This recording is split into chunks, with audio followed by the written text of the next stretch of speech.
اللهم إني أقدم لك بين يدي كل نفس من بعد برحمتك. السلام عليكم ورحمة الله وبركاته. الحمد لله الذي جمع هذه القلوب على محبة الحبيب المحبوب. Al-Habib Ahmad Al-Haddar, beliau memulai ceramahnya dengan pujian kepada Allah Subhanahu wa taala yang mengumpulkan sanubari kita untuk bersatu di dalam cinta kepada Nabi besar Muhammad sallallahu alaihi wasallam. في الحضرة الواسعة صلاة تمد بها جسمنا من جسمه وقلبنا من قلبه وروحنا من روحه. اللهم صل وسلم عليه وعلى آله عدد ما خلقت ورزقت وأمت وأحييت إلى يوم تبعث من أفنيت وسلم تسليما كثيرا. Kemudian beliau meneruskan ceramahnya dengan pujian-pujian kepada Nabi besar Muhammad sallallahu alaihi wasallam, ucapan-ucapan salawat mengharap keberkahan rahmat dari Allah untuk Nabi besar Muhammad dan untuk kita semua. سيدنا وحبيبنا الفاضل الحبيب علي زين العابدين الكاف حفظه الله ورعاه وأطال في عمره في صحة وعافية، وأصحاب مسجد أقم في مدينة جاروت والأساتذة والمشايخ والطلاب وأصحاب القصيدة والحاضرين والحاضرات والمسلمين والمسلمات رحمكم الله جميعا. Kemudian beliau mengucapkan selamat kepada para hadirin, wabil khusus para ulama, para habaib, para aparatur pemerintah dan juga kepada hadirin dan hadirat, kepada yang membaca qasidah, membaca hadrah, semuanya diucapkan selamat oleh beliau. من تقدير المولى عز وجل أن الفقير جاء من اليمن إلى المدينة إلى ماليزيا إلى جاكرتا ثم إلى هذه البلدة المباركة جاروت من غير اختيار، وإنما بإذن المولى عز وجل للحضور في مجلس محبة النبي صلى الله عليه وسلم. Diri ini tidak pernah terbayang bahwa orang yang tinggal di negeri Yaman bisa berpindah-pindah berdakwah di setiap tempat, datang ke Malaysia, dan pada hari ini saya bisa hadir bersama-sama di Indonesia untuk pertama kali berjumpa dengan orang-orang di tempat ini, tidak lain tidak bukan karena misi untuk menjadikan semua orang mencinta kepada Nabi besar Muhammad sallallahu alaihi wasallam. ونحن حضرنا وكل الحاضرين في هذا المجلس لم نأتي باختيارنا، وإنما جئنا نلبي ونجيب دعوة المحبة التي أرسلها إلينا رسول الله ووصلت إلى قلوبنا، فحضرنا واستمعنا وصلينا واجتمعنا ووصلنا واتصلنا. Semua di antara kita bisa hadir pada malam hari ini, bisa datang ke Masjid Agung pada malam hari ini. Semuanya bukan dari pilihan kita. Kita ini tidak memiliki kekuatan sama sekali untuk memilih, tapi Allah yang berkehendak. Allah gerakkan hati kita sehingga kita mau berjalan, kemudian kita sampai, kita berjumpa dengan para ulama, kita mengenal kepada mereka, kita mengambil ilmu dari mereka, kita membaca zikir kepada Allah, kita bersalawat kepada Nabi besar Muhammad sallallahu alaihi wasallam, dan kita terus-menerus menjadi orang yang semakin dekat dengan Allah. Semua itu bukan dari kehendak kita, tapi Allah yang menghendaki kita untuk menjadi orang yang baik. قال أحد المريدين لشيخه يا شيخي كيف أعرف مقامي عند الله. Salah seorang di antara murid-murid para walinya Allah bertanya kepada gurunya, bagaimana cara supaya saya tahu kedudukan saya di sisi Allah, wahai guru? فقال له بجواب مختصر مقامك حيث أقامك. Maka gurunya menjawab bahwa sesungguhnya posisimu di sisi Allah sesuai dengan penempatan Allah kepadamu. فنحن في هذا المجلس جئنا لحضور هذا المولد، فهذه علامة أن الله سبحانه وتعالى أكرمنا وأنعم علينا بأن أحضرنا وحرم غيرنا، فنحمد الله على هذه النعمة العظيمة. Dan kita mengetahui bahwa sesungguhnya kita adalah pilihan daripada makhluk pilihan Allah. Allah Subhanahu wa taala menghendaki kita untuk menempati tempat-tempat yang baik. Pada malam hari ini Allah buktikan bahwa posisi kita di sisi Allah adalah posisi orang-orang yang soleh, berada di tempat-tempat yang baik. Dan ketika kita dipilih oleh Allah Subhanahu wa taala, Allah Subhanahu wa taala jadikan sebagian di antara kita dipersulit untuk mendapatkan apa yang kita dapat. Oleh karena itu ini kesempatan dari Allah bahwa sungguhnya Allah menunjukkan bahwa kita adalah makhluk pilihan Allah. وخصوصا في هذا الزمان نحن نعيش في آخر الزمان. Khususnya pada saat ini, dan kita ini hidup di akhir zaman.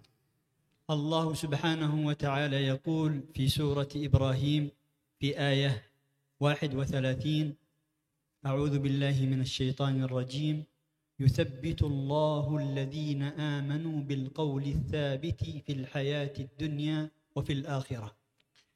Khususnya pada zaman ini Allah Subhanahu wa taala berfirman kepada kita di dalam surat Ibrahim ayat yang ke-31. Allah Subhanahu wa taala katakan bahwa sesungguhnya Allah Subhanahu wa taala lah yang menetapkan hati-hati. Orang-orang yang beriman Allah Subhanahu wa taala tetapkan hatinya di dalam kehidupan dunia dan kehidupan akhirat. ومن معاني قوله بالقول الثابت هي محبة النبي صلى الله عليه وسلم. Di antara pentafsiran para ulama mengartikan arti al-qaulu tsabit adalah dengan mahabbah cinta kepada Rasulullah sallallahu alaihi wasallam. فإذا وجدت المحبة في القلب كان ثابتا فيه الإيمان وكان ثابتا فيه الدين وكان ثابتا خصوصا في زمان الفتن.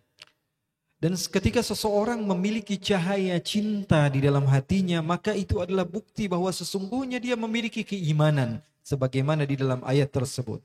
Dan orang yang memiliki kecintaan membuktikan bahwa dia memiliki agama. Khususnya dia di zaman ini ketika dia memiliki mahabbah cinta, maka dia akan terselamatkan dari fitnah di zaman ini. وفي آخر الزمان تحصل كثير من الفتن حتى يخرج كثير من المسلمين من تعاليم الإسلام ومن آداب الإسلام فينجرفوا أو يخرجوا عن الصراط المستقيم ويدخلوا في جماعات لا يرضاها الله ولا يحبها. Khususnya di akhir-akhir zaman, kata beliau, dari apa yang beliau dapatkan daripada hadis-hadis Rasulullah SAW, banyak sekali fitnah di akhir zaman. Khususnya di antaranya fitnah Allah Subhanahu wa taala menjadikan sebagian umat berpecah belah sehingga dia jauh dari jalan yang benar, jalan yang sesuai dengan Al-Qur'an dan Sunnah, sehingga dia memilih jalan yang salah lalu dia jauh dari Allah Subhanahu wa taala.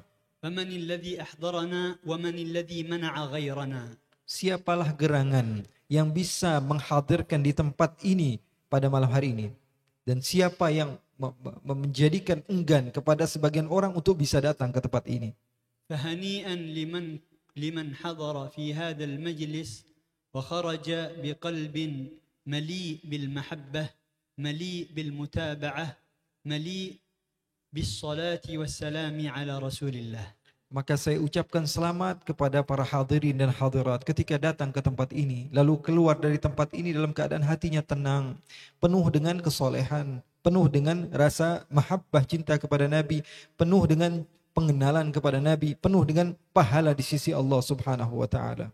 فهذا المجلس من أسباب المعرفة. يقول العلماء قبل المحبة تكون المعرفة وبعد المعرفة تكون المحبة وبعد المحبة المتابعة وبعد المتابعة المرافقة.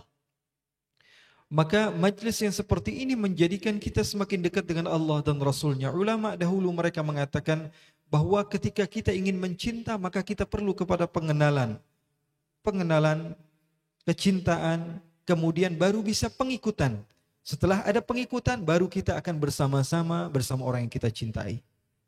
قال الله سبحانه وتعالى في سورة آل عمران في آية 32: قل إن كنتم تحبون الله فاتبعوني يحببكم الله.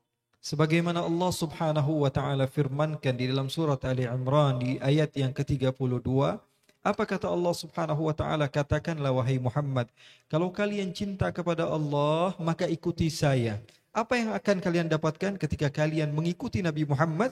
Kalian akan dicintai oleh Allah dan kalian akan diampuni dosa-dosa kalian oleh Allah.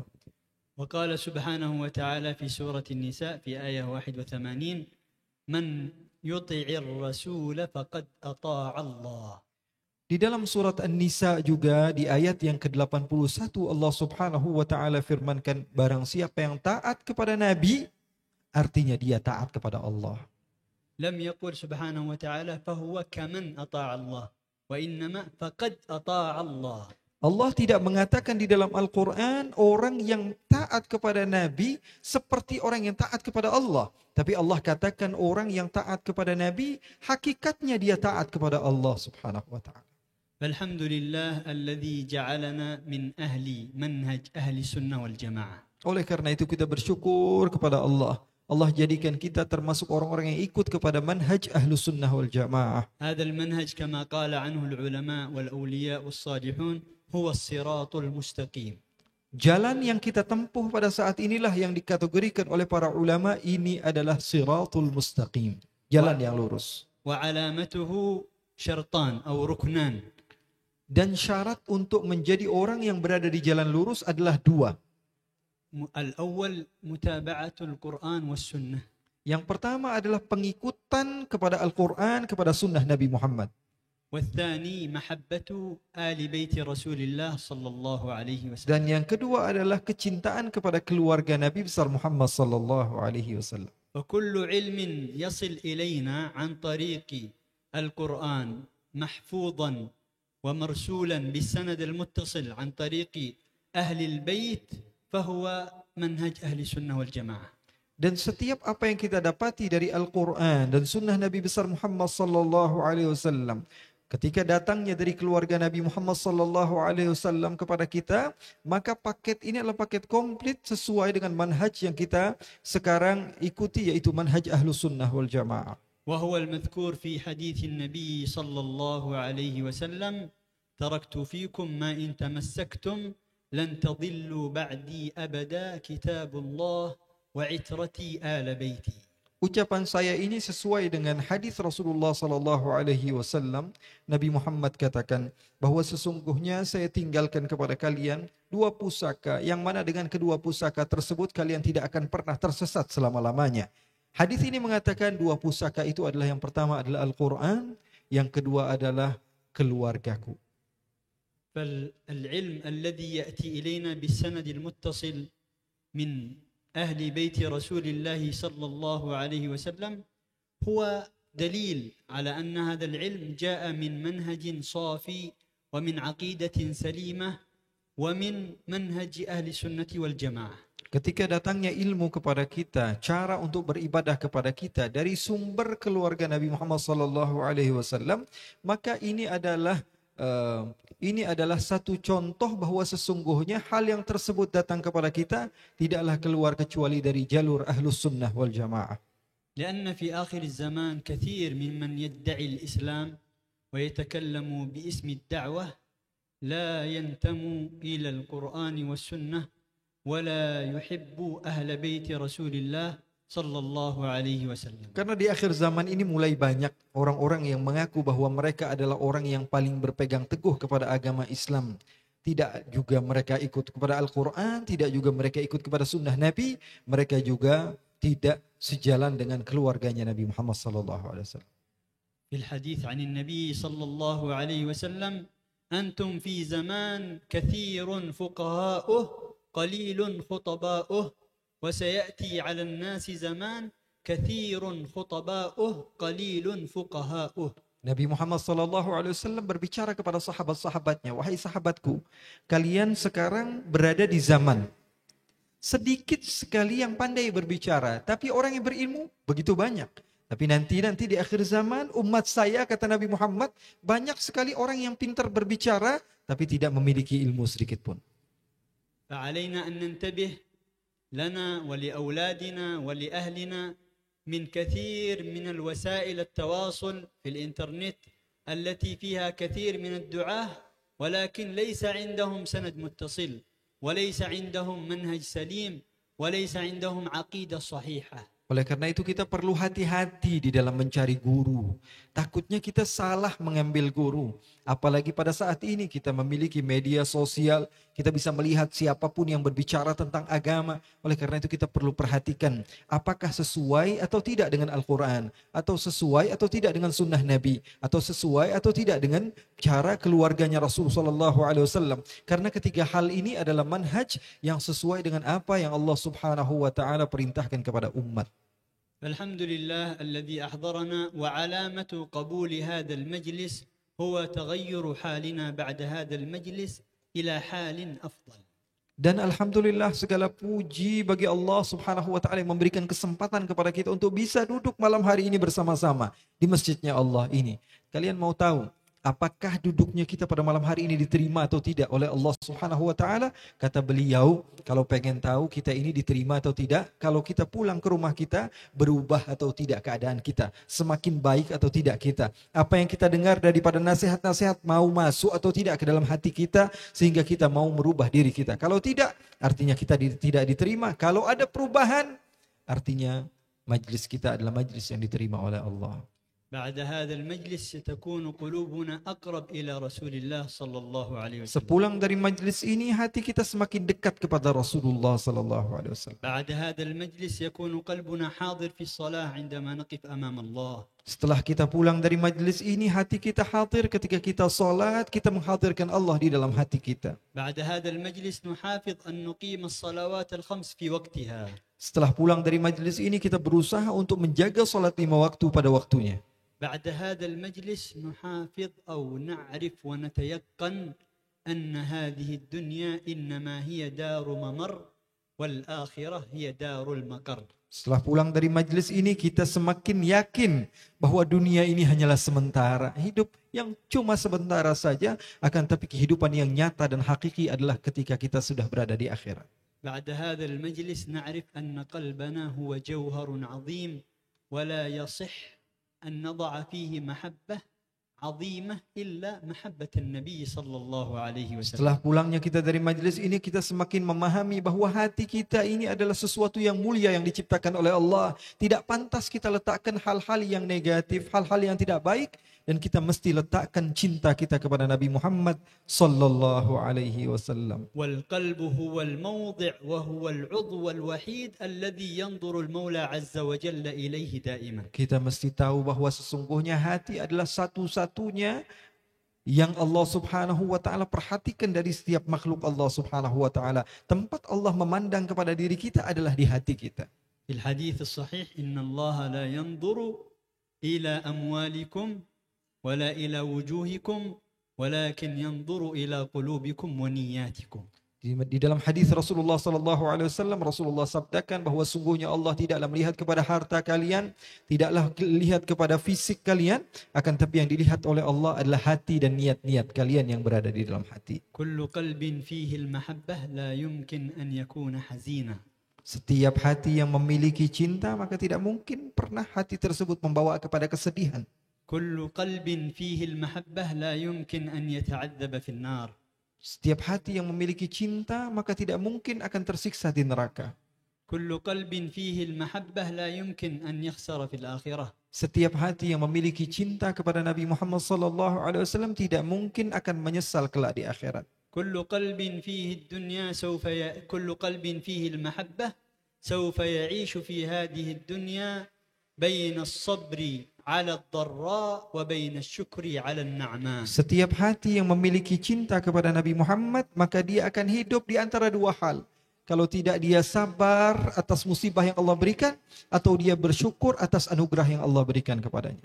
فنسأل الله سبحانه وتعالى أن يقضي حاجات جميع الحاضرين. Semoga Allah Subhanahu wa taala memenuhi segala permintaan yang diniatkan oleh para hadirin. وأن يملأ قلوب الحاضرين بمحبة النبي صلى الله Dan عليه Allah وسلم. Subhanahu wa taala memenuhi hati-hati kita dengan cinta kepada Nabi Muhammad sallallahu alaihi وأن wasallam. يكرمنا بالدرجة التي تليها وهي أن نكون في قلب النبي محمد صلى الله عليه Dan وسلم. semoga kita mendapatkan maqam derajat yang lebih hebat, yaitu kita berada di hatinya Nabi Muhammad sallallahu. وأن يكرمنا بالهدية العظمى والجائزة الكبرى وهي مرافقة النبي صلى الله عليه Dan وسلم. semoga dengan berkah majlis kita pada malam hari ini, Allah memberikan kepada kita anugerah terbesar, yaitu kita bisa bersama-sama Nabi Muhammad kelak di syurganya Allah. ونسأل الله أن يبارك في أهل جاروت جميعا Semoga Allah memberikan keberkahan kepada warga Garut semuanya. وأن يرزقنا وإياكم الصبر والمجاهدة والعزيمة والاستقامة على هذه المجالس. Semoga Allah memberikan kepada kita kesabaran untuk bisa istiqamah, memaksa diri untuk bisa